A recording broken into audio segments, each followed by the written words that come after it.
আজ খুব তাজা চিংড়ি মাছ পেয়েছি। এই চিংড়ি মাছগুলো আজ আমি কচুরমুখী দিয়ে রান্না করব। খেতে দারুণ সুস্বাদু হবে। আপনারা চাইলে এভাবে একবার বাড়িতে ট্রাই করে দেখতে পারেন। সব কাটে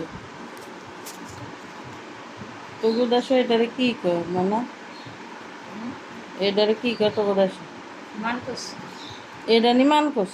হ্যাঁ, এটা বুঝি মানকোসে কয়? মানকোস মানকোস।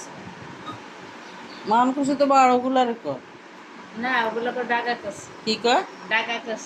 ডাগার কুসি। হ্যাঁ, ডাগা কস। আর যেগুলা লতি বাইরে এগুলা নতা। লতা কুসি। এগুলো আবার করে। এগুলা এগুলো তো বালুর মধ্যে হয়। বালুর মধ্যে আনছে বড় বড় হোক।